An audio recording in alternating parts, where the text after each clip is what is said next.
배고프다는 게 뭔지 몰랐습니다. 저는 12살이 될 때까지 배고픔이라는 감정을 이해하지 못했습니다. 아니, 정확히 말하면 그게 비정상적인 상태라는 걸 몰랐습니다.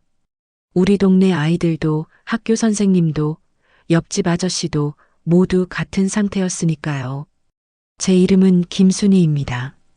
1986년생, 함경북도 청진 근처의 작은 도시 은덕에서 태어났습니다. 은덕? 이 이름을 아시는 분은 많지 않을 겁니다. 하지만 북한 사람들 사이에서 은덕은 지옥의 다른 이름이었습니다. 은덕은 원래 아오지라고 불렸습니다. 한국 전쟁 때 남한에서 온 포로들이 끌려와 석탄을 캐던 곳. 북한에서도 손꼽히는 최악의 탄광촌이었죠. 아버지는 탄광 노동자였습니다. 매일 새벽 4시에 일어나 석탄 가루 냄새를 온몸에 묻힌 채 돌아오셨죠. 어머니는 배급소에서 일했지만 정작 우리 집에 배급이 제대로 온 적은 없었습니다. 1990년대 중반, 제가 9살 때였습니다. 고난의 행군이 시작됐죠. 처음엔 배급이 조금씩 줄어들었습니다. 한 달에 한 번씩 나오던 옥수수가 2달에 한 번으로, 그러다 석 달에 한 번으로, 그리고 어느 순간부터 완전히 끊겼습니다. 배고픔이 시작되자 사람들이 변하기 시작했습니다. 옆집 김 아저씨는 원래 착한 분이었습니다. 아버지와 친구였고 저를 볼 때마다 머리를 쓰다듬어 주시던 분이었죠. 그런데 어느 날 우리 집 마당에 몰래 심어둔 감자를 훔쳐가셨습니다. 어머니가 발견하고 소리를 지르자 김 아저씨는 울먹이며 말씀하셨습니다. 미안하오, 동무. 우리 막내가 오늘 아침에 눈을 못 뜨겠소. 제발 이해해 주시오. 그게 김 아저씨를 본 마지막이었습니다. 일주일 뒤 아저씨네 집에서 조그만 관 3개가 나왔습니다.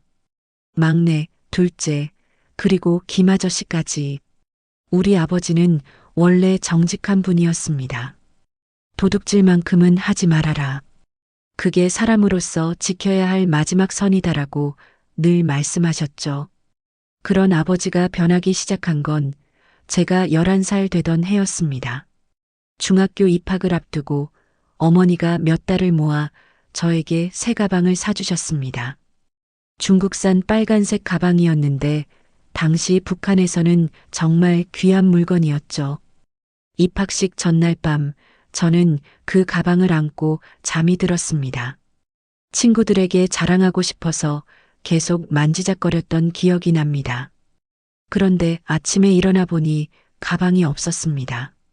엄마, 내 가방 어디 갔어? 어머니의 얼굴이 새하얗게 질렸습니다. 너희 아버지가.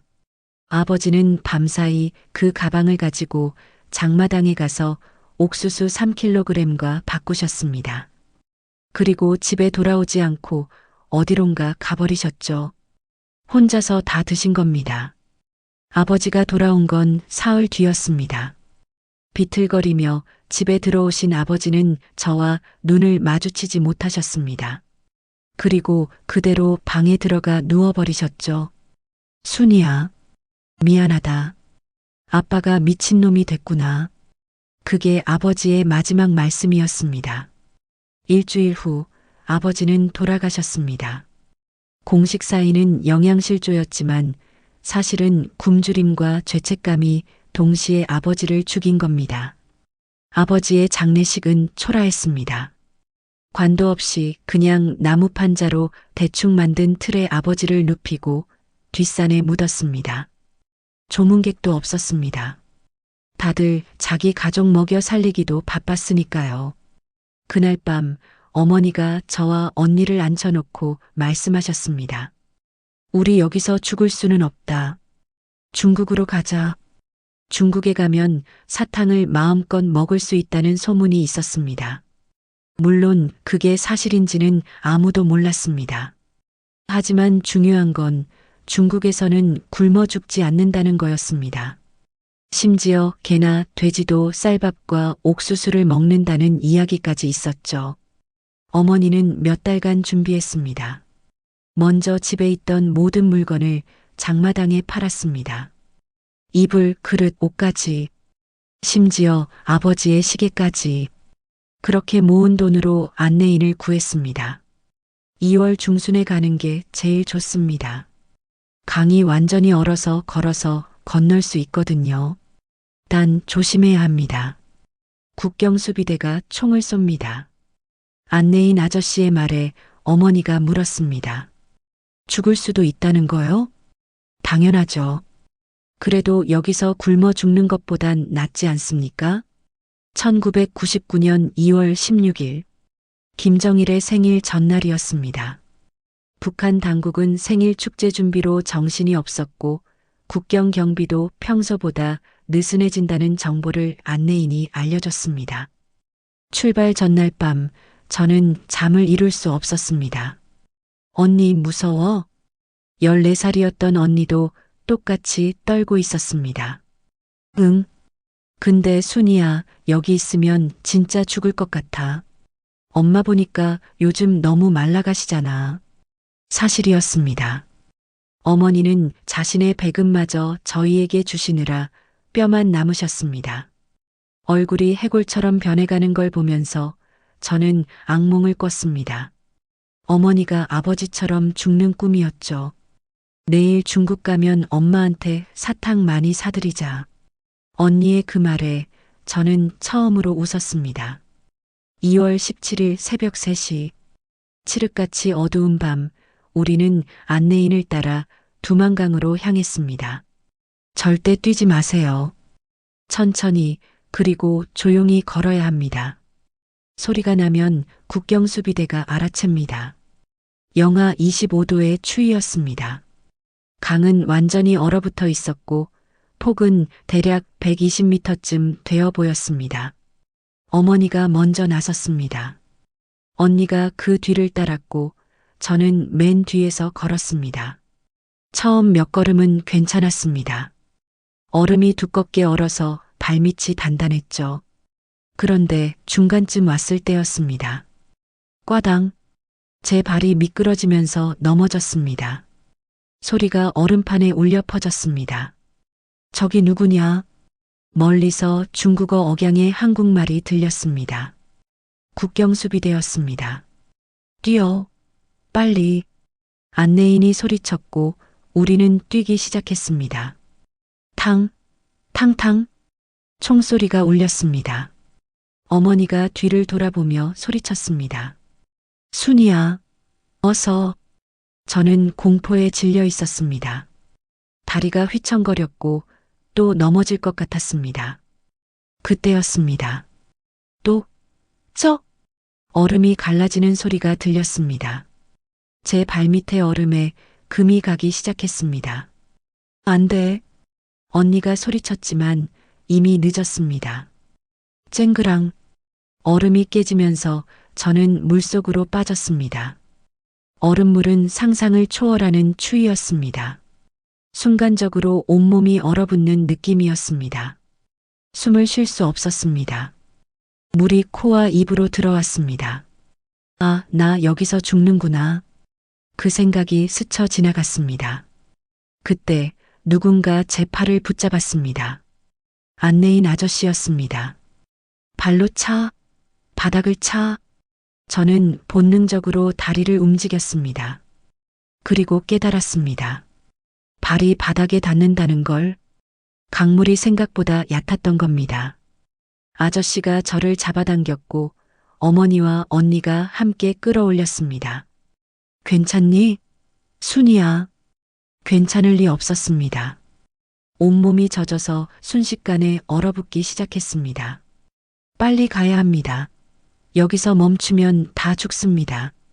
우리는 계속 달렸습니다. 뒤에서 총소리가 계속 들렸지만 다행히 맞지 않았습니다. 그리고 마침내 다 왔습니다. 여기가 중국입니다. 중국 땅을 밟았을 때의 기분은 표현할 수 없었습니다. 살았다는 안도감, 그리고 이제 배고프지 않을 거라는 희망. 하지만 곧 깨달았습니다. 우리의 고난은 이제 시작일 뿐이라는 걸. 안내인 아저씨는 우리를 어느 집으로 데려갔습니다. 조선족 아주머니가 사는 집이었습니다. 어머, 이 새벽에. 들어오세요. 아주머니는 친절해 보였습니다. 따뜻한 방에 들어가 젖은 옷을 갈아입고 드디어 앉았습니다. 그리고 아주머니가 가져온 것을 보고 저는 눈물이 났습니다. 삶은 계란이었습니다. 15개나 되는 삶은 계란이 소쿠리 가득 담겨 있었습니다. 많이 드세요. 배고프시죠? 북한에서는 계란 하나를 둘로 쪼개 언니와 나눠 먹었습니다. 소풍 갈 때 도시락에 넣어주시던 게 고작 반쪽이었죠. 그런데 지금 눈앞에 15개의 계란이. 저는 그날 계란 6개를 먹었습니다. 언니는 5개, 어머니는 4개를 드셨습니다. 중국은 천국이구나. 그게 그날 밤 저의 생각이었습니다. 하지만 천국은 단 하루 만에 끝났습니다. 다음 날 아침, 낯선 남자들이 집에 왔습니다. 조선족 아주머니가 남자들과 중국어로 뭔가 이야기를 나눴습니다. 저희는 무슨 말인지 알 수 없었지만 뭔가 이상했습니다. 자, 이분들이 좋은 곳으로 데려다 주실 거예요. 어디로요? 어머니가 불안한 목소리로 물었습니다. 일자리 있는 곳이요. 거기 가면 돈도 벌고 먹을 것도 걱정 없어요. 남자들은 우리를 트럭에 태웠습니다. 10시간을 달려 도착한 곳은 허름한 농촌 마을이었습니다. 그리고 그곳에서 우리는 알게 됐습니다. 우리가 팔렸다는 것을. 어머니는 40대 중국인 남자에게 팔렸습니다. 가격은 2,000위안, 당시 우리 돈으로 약 35만 원 정도였습니다. 나는 이 돈 내고 당신을 샀소. 이제 당신은 내 마누라요. 남자는 그렇게 선언했습니다. 언니와 저는 다행히 따로 팔리지 않았습니다. 당시 저희는 너무 말라서 나이보다 훨씬 어려 보였거든요.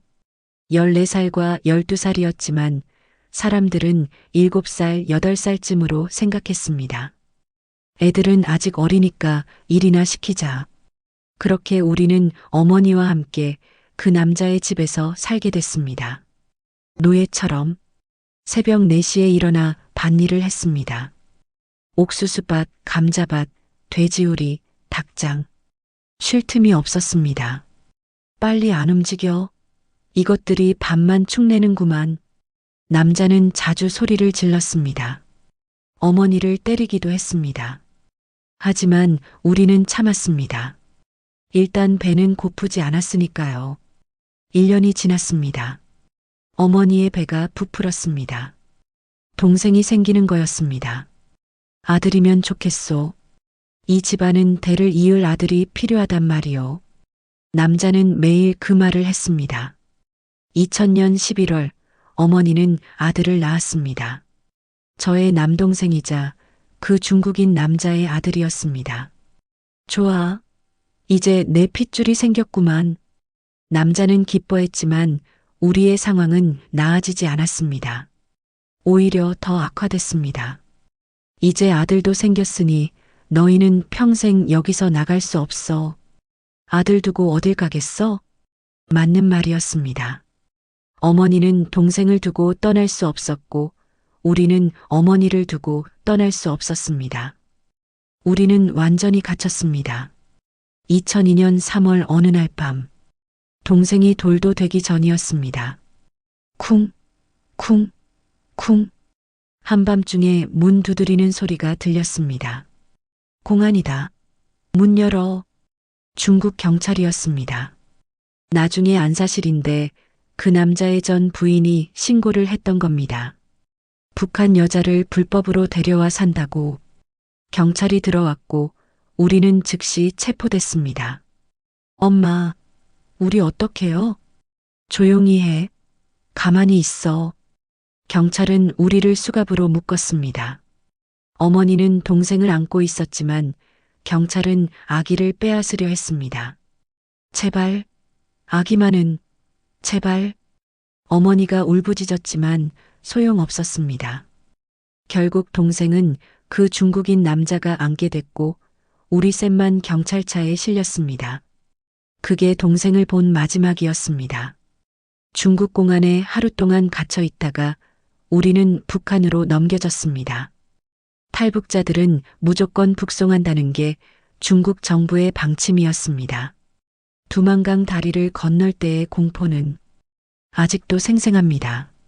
다리 건너편에 북한 국경수비대가 총을 든 채로 기다리고 있었습니다. 동무들 환영합니다. 공화국으로 돌아오셨군요. 비아냥거리는 목소리였습니다. 우리는 곧바로 보위부 조사실로 끌려갔습니다. 왜 조국을 배신했나? 중국에서 누구를 만났나? 남조선 간첩을 만났나? 기독교인들을 만났나? 신문은 끝이 없었습니다. 같은 질문을 수십 번 반복했습니다. 돈 숨긴 거 없나? 가장 치욕적인 건 신체 검사였습니다. 북한 탈출자들이 돈을 몸에 숨긴다는 걸 알고 있어서 모든 신체 부위를 검사했습니다. 여자로서의 존엄성은 완전히 짓밟혔습니다. 아무것도 없네. 책, 돈도 없는 것들이 뭘 믿고 중국을 갔어? 우리는 3년 동안 중국에 있었습니다. 북한 법에 따르면 3년 이상 소식이 없으면 호적에서 삭제됩니다. 당신들은 이미 죽은 사람들이요. 신원 확인이 안 되는군. 신원이 확인되지 않자 우리는 임시로 은덕의 한 간부에게 맡겨졌습니다. 은덕으로 돌아왔을 때 마을은 더 처참해져 있었습니다. 우리가 살던 집은 이미 다른 사람이 살고 있었습니다. 우리 물건은 모두 없어졌고 아버지의 무덤조차 찾을 수 없었습니다. 간부네 집에 일주일 정도 있다가 우리는 풀려났습니다. 정확히는 쫓겨났습니다. 먹여 살릴 능력이 없소. 알아서 살아보시오. 갈 곳이 없었습니다. 먹을 것도 없었습니다. 우리는 거리를 떠돌았습니다. 그때 어머니가 말씀하셨습니다. 다시 가자. 중국으로. 하지만 엄마, 또 잡히면? 잡혀도 어쩔 수 없다. 여기 있으면 진짜 죽는다. 2002년 8월 우리는 다시 두만강을 건넜습니다. 이번에는 낮이었습니다. 국경수비대가 점심 먹는 시간을 노렸습니다. 운이 좋았습니다. 총소리 없이 강을 건넜습니다. 두 번째 중국 생활은 달랐습니다. 이번에는 조선족 교회의 도움을 받았습니다. 목사님이 우리를 숨겨주셨고 일자리도 구해주셨습니다. 어머니는 식당에서 설거지를 했고 저와 언니는 작은 공장에서 일했습니다. 돈을 벌 수 있었습니다. 배불리 먹을 수 있었습니다. 하지만 평온하지 않았습니다. 매일 공포 속에 살았습니다. 경찰에게 잡힐까봐, 신고당할까봐, 길을 걸을 때도 고개를 숙였습니다. 중국어를 못하니까 입을 열면 티가 났거든요. 엄마, 언제까지 이렇게 살아야 해요? 조금만 참자. 곧 좋은 날이 올 거야. 하지만 좋은 날은 쉽게 오지 않았습니다. 2004년 어느 날 목사님이 우리에게 말씀하셨습니다. 한국에 가는 방법이 있습니다. 한국이요? 네. 남한. 거기 가면 북한 사람들을 받아줍니다. 신분도 보장해주고 집도 주고 돈도 줍니다. 믿기지 않았습니다. 그런 곳이 있다니. 하지만 쉽지 않습니다. 중국에서 바로 갈 수는 없고 제3국을 거쳐야 합니다. 몽골이나 태국 같은 곳으로. 돈이 많이 드나요? 브로커 비용이 있습니다. 한 사람당 300만 원 정도. 우리 셋이면 900만 원. 엄청난 돈이었습니다. 하지만 우리는 결심했습니다. 2년 동안 돈을 모았습니다. 어머니는 하루에 16시간씩 일했습니다. 저와 언니도 마찬가지였습니다. 단 한 번도 외식하지 않았습니다. 옷도 사지 않았습니다. 오직 한국행 비용을 위해. 2006년 7월 드디어 우리는 몽골로 출발했습니다. 브로커는 조선족 남자였습니다. 경험이 많다고 했습니다. 고비 사막을 걸어서 건너야 합니다. 3일 정도 걸립니다. 힘들지만 참으세요. 밤에 출발했습니다. 낮에는 너무 더워서 못 걷는다고 했습니다. 사막은 상상을 초월했습니다. 모래바람이 얼굴을 때렸습니다. 입과 코에 모래가 들어왔습니다. 물은 한정되어 있었습니다. 하루에 물 한 병씩만 마실 수 있었습니다. 엄마, 목말라.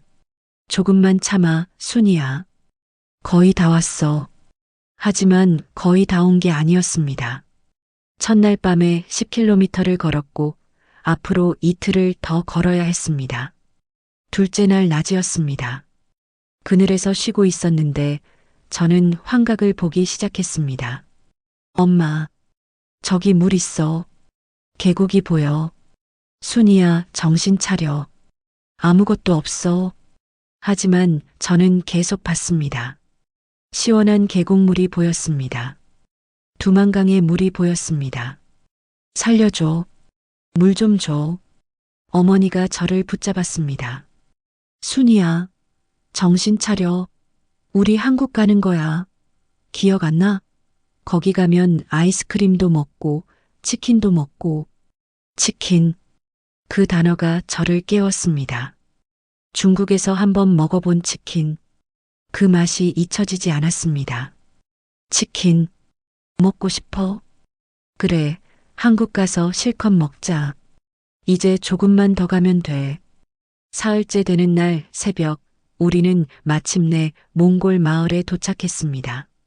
브로커가 차를 준비해뒀고 우리는 울란바토르로 향했습니다. 그런데 경찰이다. 숨어. 갑자기 브로커가 소리쳤습니다. 앞에 검문소가 있었습니다. 몽골 경찰이 차를 세우고 있었습니다. 어떻게요? 그냥 지나갑니다. 절대 말하지 마세요. 몽골어 모르는 척 하세요. 차가 멈췄습니다. 경찰이 창문을 두드렸습니다. 브로커가 몽골어로 뭐라고 했습니다. 경찰은 우리를 쳐다봤습니다. 의심스러운 눈빛이었습니다.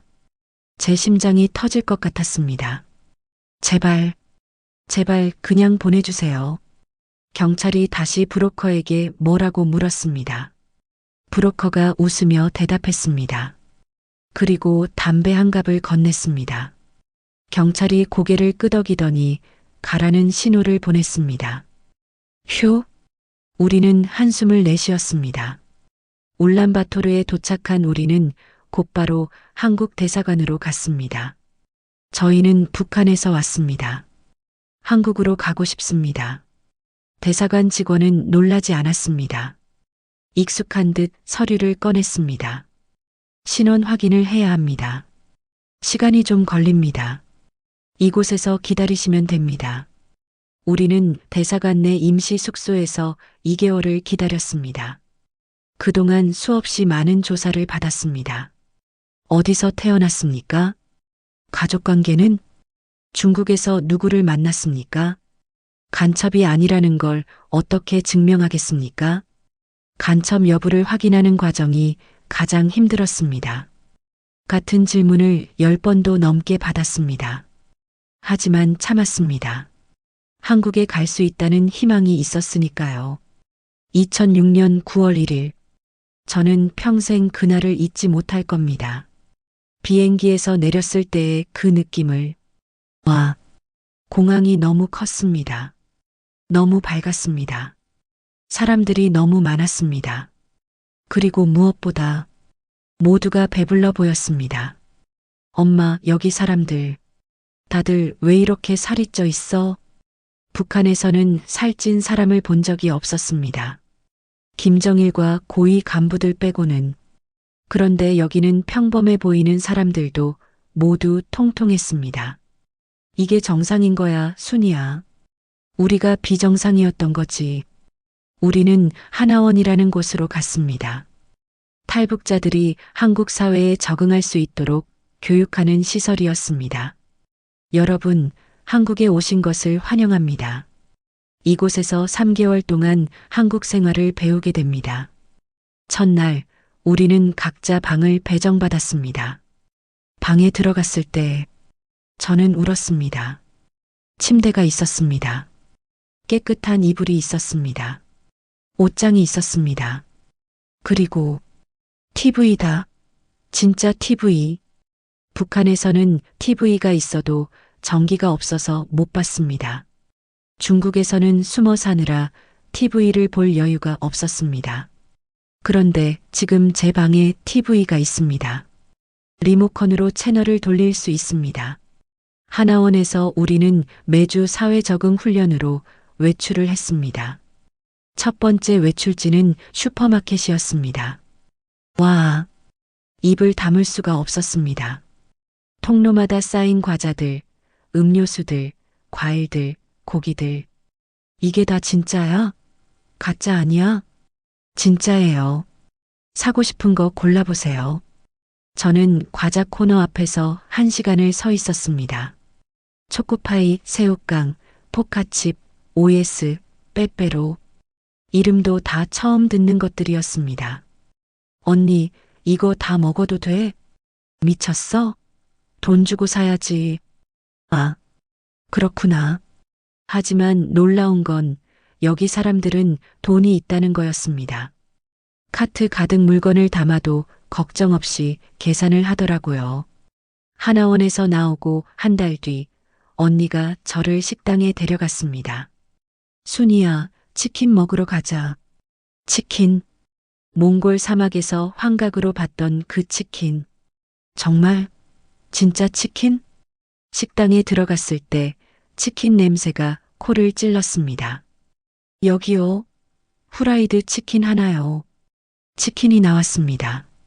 황금빛으로 튀겨진 김이 모락모락 나는 치킨이. 먹어봐. 한 입 베어 물었습니다. 으아. 이게 천국의 맛인가. 저는 치킨 한 마리를 혼자 다 먹었습니다. 뼈까지 다 깨물어 먹었습니다. 순이야, 천천히 먹어. 체한다. 하지만 멈출 수 없었습니다. 2007년 3월.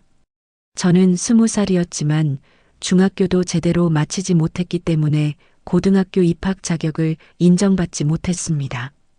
검정고시를 보시면 됩니다. 그래서 저는 검정고시 학원에 다니기 시작했습니다.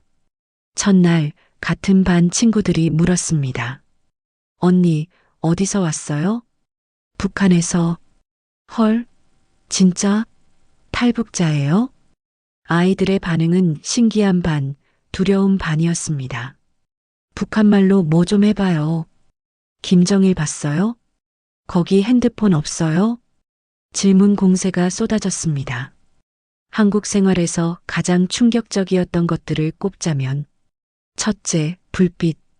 밤에도 대낮같이 밝다는 게 신기했습니다. 북한은 밤이 되면 칠흑 같았거든요. 언니, 여기는 왜 밤에도 이렇게 밝아? 전기가 많으니까. 전기가 많다고? 북한에서 전기는 가장 귀한 자원이었습니다. 하루에 2~3시간만 들어왔고 그나마도 자주 끊겼습니다. 둘째, 음식물 쓰레기. 처음 쓰레기 버리는 걸 봤을 때 저는 기절할 뻔했습니다. 언니, 이거 왜 버려? 아직 먹을 수 있잖아. 상했어. 버려야지. 말도 안 돼. 이 밥 북한에 가져가면. 북한에서는 상한 음식도 먹었습니다. 곰팡이 핀 옥수수도 먹었습니다. 버릴 음식이 없었습니다. 그런데 여기 사람들은 멀쩡해 보이는 음식을 버립니다. 셋째, 핸드폰. 이게 뭐예요? 핸드폰이야. 전화기. 이렇게 작은 게 전화기?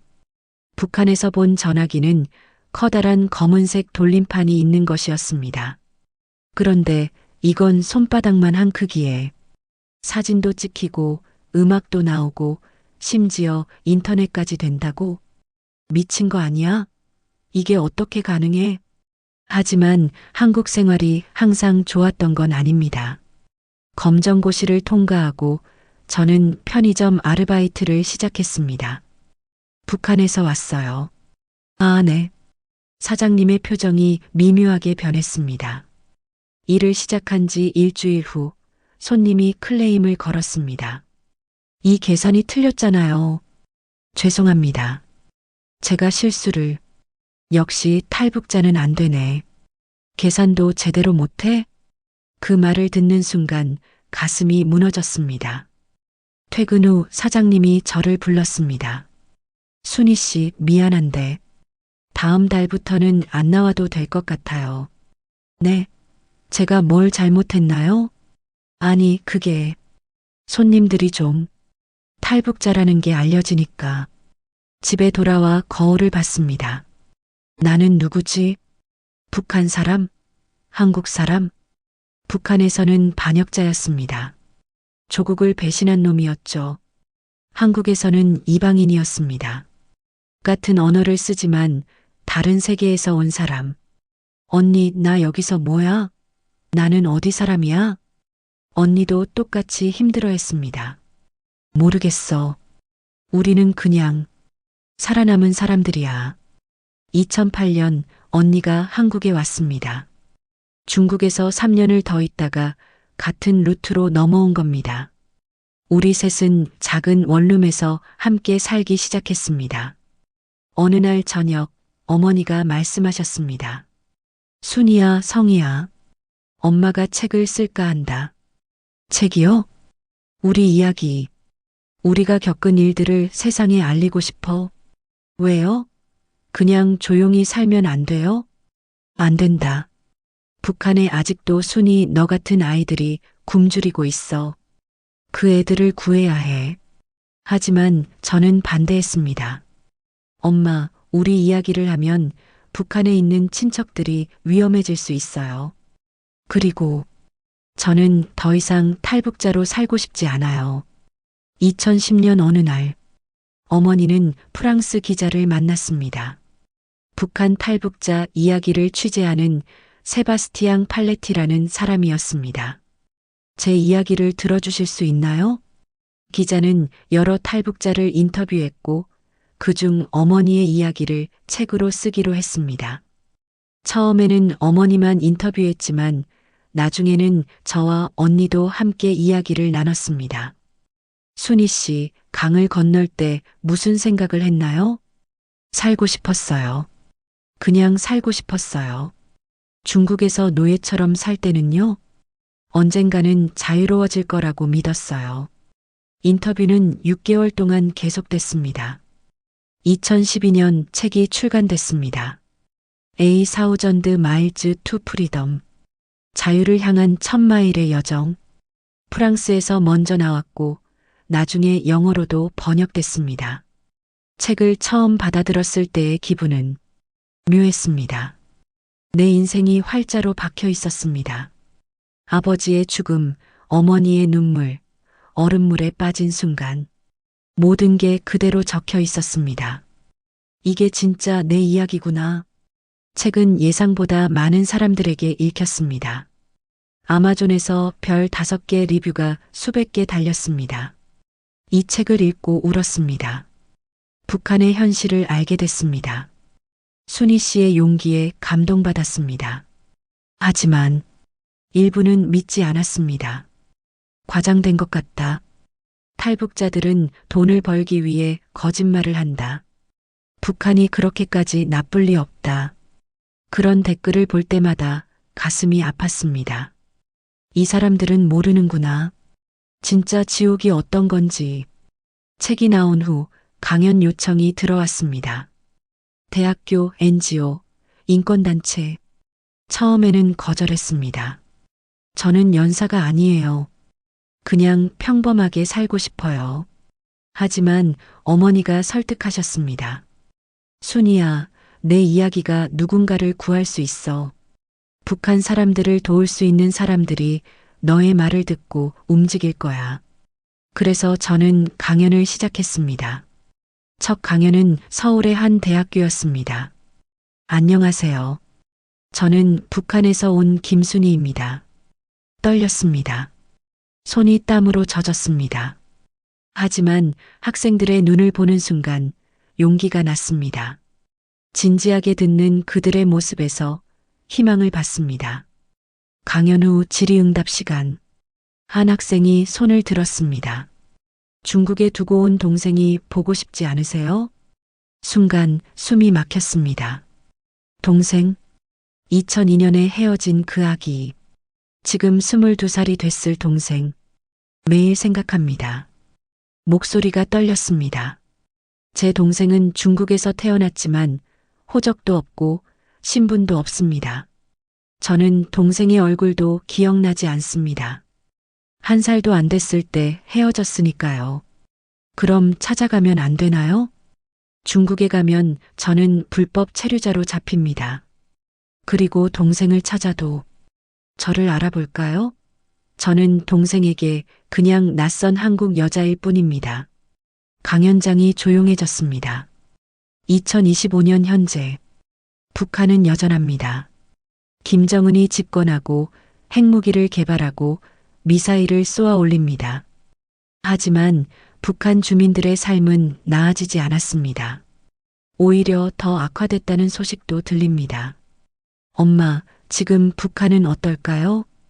더 나빠졌을 거야. 국경이 막혔으니. 저는 가끔 생각합니다. 만약 우리가 조금만 늦게 나왔어도 지금쯤 어떻게 됐을까? 제 절친이었던 선아. 같은 동네에서 자란 친구였습니다. 굶주림 속에서도 함께 웃었고 함께 울었습니다. 순이야, 우리 나중에 크면 뭐하고 살까? 나는 배불리 먹고 살고 싶어. 나도 매일 흰 쌀밥 먹고 싶어. 그게 우리의 꿈이었습니다. 그저 배불리 먹는 것.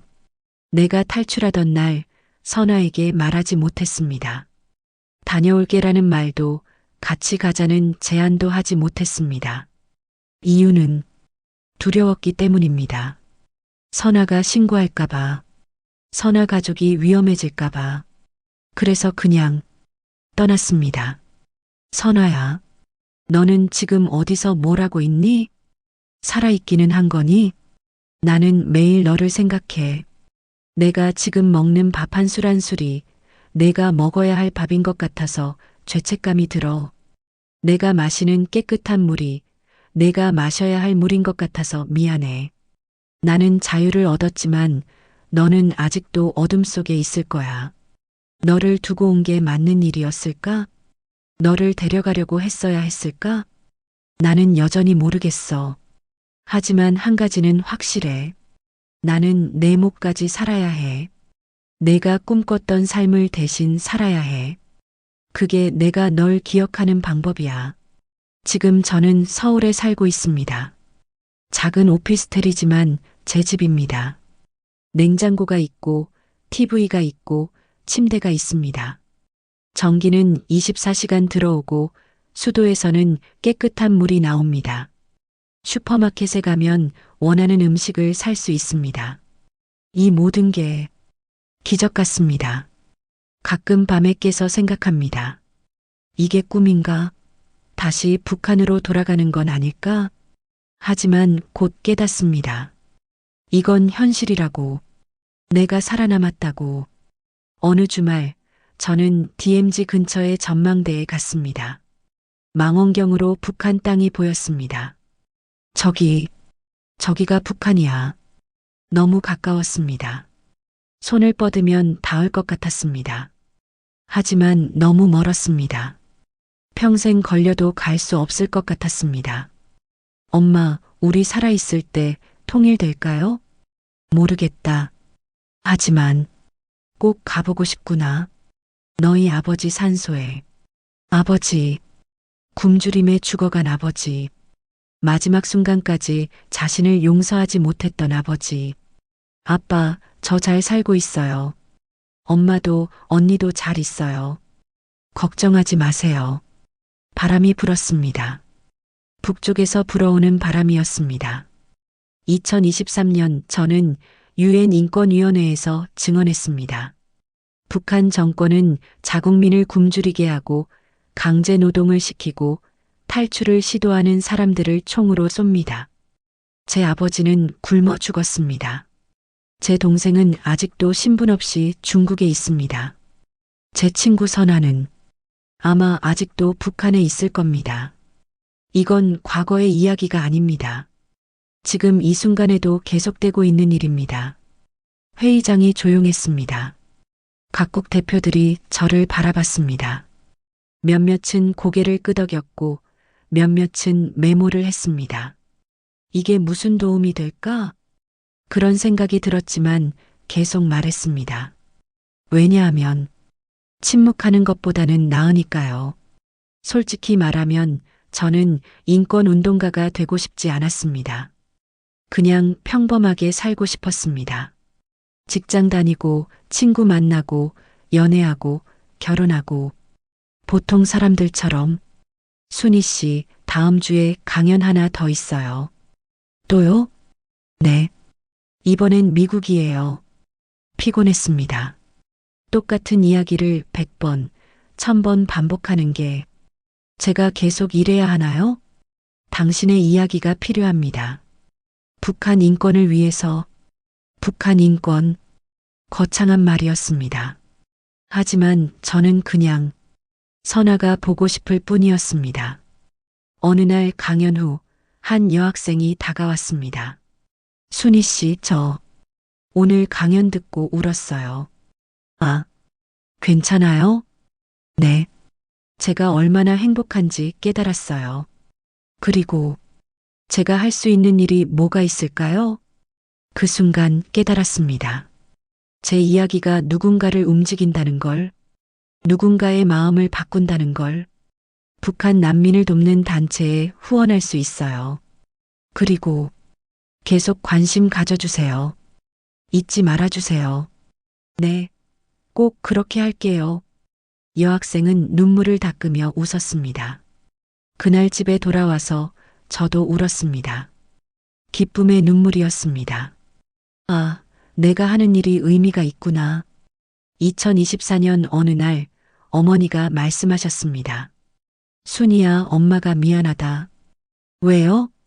너를 이런 삶으로 끌어들여서 내가 그냥 평범하게 살 수도 있었는데. 엄마, 책 쓰고 강연하고 증언하고 이게 다 내가 시작한 일이잖니. 너는 원하지 않았는데. 맞는 말이었습니다. 저는 원하지 않았습니다. 하지만 엄마, 괜찮아요. 이제는 제 선택이에요. 제가 하고 싶어서 하는 거예요. 정말? 네. 선아 때문에. 어머니가 고개를 끄덕이셨습니다. 그래. 선아. 가끔 상상합니다. 선아가 탈출에 성공했다고. 선아가 지금 중국 어딘가에 숨어 있다가 한국으로 오는 비행기를 탔다고. 인천공항에 내려서 순이야, 나야, 선아야. 그렇게 외치면서 달려온다고. 선아야, 우리는 끌어안고 울 거예요. 너 어떻게 살아있었어? 너도 내가 살아있다니. 그리고 함께 치킨을 먹으러 갈 거예요. 와, 이게 치킨이구나. 진짜 맛있다. 그치? 내가 얼마나 이거 먹고 싶었는지. 하지만 이건 그냥 상상일 뿐입니다. 현실에서 선아는 아마 살아있지 않을 거예요. 왜 나만 살았을까? 이 질문이 저를 괴롭힙니다. 아버지는 죽고 선아는 북한에 남았고 동생은 중국에서 신분 없이 살고 왜 나만 여기 있을까? 왜 나만 자유로울까? 왜 나만 배불리 먹을까? 살아남은 자의 죄책감이라고 하더군요. 전쟁에서 살아남은 군인들이 느끼는 감정이라고. 저도 똑같습니다. 저는 전쟁에서 살아남았습니다. 굶주림이라는 전쟁에서. 하지만 삶은 계속됩니다. 아침에 일어나면 밥을 먹어야 하고 일을 해야 하고 사람을 만나야 합니다. 죄책감을 안고 살아도 삶은 계속됩니다. 순희 씨, 오늘 회의 있어요. 네, 알겠습니다. 저는 지금 북한 인권단체에서 일합니다. 탈북민들을 돕는 일을 합니다. 급여는 많지 않지만 의미 있는 일입니다. 2024년 11월 사무실에 새로운 탈북자가 왔습니다. 25살 여자였습니다. 안녕하세요. 저는 함경도에서 왔어요. 어느 지역이요? 청진이요. 심장이 뛰었습니다. 혹시 은덕 아세요? 네. 거기 근처에 살았어요. 선아라는 사람 아세요? 제 또래인데. 그 여자가 고개를 저었습니다. 죄송해요. 모르겠어요. 아, 괜찮아요. 통일이 되면 뭘 하고 싶으세요? 누군가 물었습니다. 아버지 산소에 가고 싶어요. 그리고 선아를 찾고 싶어요. 통일이 빨리 왔으면 좋겠네요. 네. 하지만 현실적으로는 통일은 유언합니다. 북한과 한국의 격차는 너무 큽니다. 70년 넘게 다른 길을 걸어왔습니다. 언어도 조금씩 달라졌고 문화도 완전히 달라졌습니다. 통일이 되면 혼란이 클 겁니다. 하지만 그래도 통일이 되어야 합니다. 북한 사람들이 자유로워져야 합니다. 학생 여러분, 북한을 기억해 주세요. 강연을 마치며 저는 항상 이 말을 합니다. 여러분이 북한을 잊어버리면 북한 주민들은 완전히 잊혀집니다. 여러분이 관심을 끄면 아무도 그들을 돕지 않습니다. 북한 인권은 먼 나라 이야기가 아닙니다. 같은 민족의 이야기입니다. 한 학생이 손을 들었습니다. 근데 우리가 뭘 할 수 있나요? 개인이 할 수 있는 게 있나요? 있습니다. 첫째, 잊지 마세요. 둘째, 이야기하세요. 친구들에게, 가족들에게. 셋째, 가능하면 후원하세요. 작은 도움이라도 좋습니다. 넷째, 투표할 때 생각하세요. 북한 인권을 중요하게 생각하는 정치인을 뽑으세요. 사람들이 자주 묻습니다. 한국에 와서 가장 놀란 게 뭐예요? 답은 항상 같습니다. 자유요. 물질적인 풍요도 놀라웠지만 진짜 충격은 자유였습니다. 말할 자유. 나는 대통령이 싫어라고 말해도 잡혀가지 않습니다. 북한에서는 상상도 못할 일입니다. 이동의 자유. 부산 갈래 하면 그냥 가면 됩니다. 북한에서는 여행증 없이는 옆 도시도 못 갑니다. 정보의 자유. 핸드폰으로 세계 모든 것을 검색할 수 있습니다. 북한에서는 인터넷이 없습니다. 선택의 자유. 어떤 일을 할지, 어디서 살지, 누구와 만날지, 모든 걸 내가 정합니다. 북한에서는 당이 모든 걸 정합니다. 이 자유가 가장 놀라웠습니다. 선아야, 이 편지는 내게 닿지 않을 거야. 하지만 쓰지 않을 수 없어.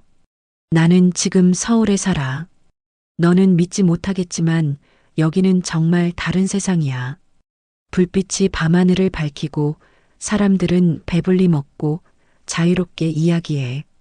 너도 이곳에 오면 좋겠어. 언젠가 북한이 무너지고 국경이 열리면 그때 너를 찾으러 갈게. 은덕 우리 집 터에 가서 두만강 그 자리에 가서 우리가 뛰어놀던 골목에 가서 선아야, 나왔어. 순이야. 그렇게 외치면서 너를 찾을게. 그때까지 살아있어줘. 제발, 내 친구 순이가.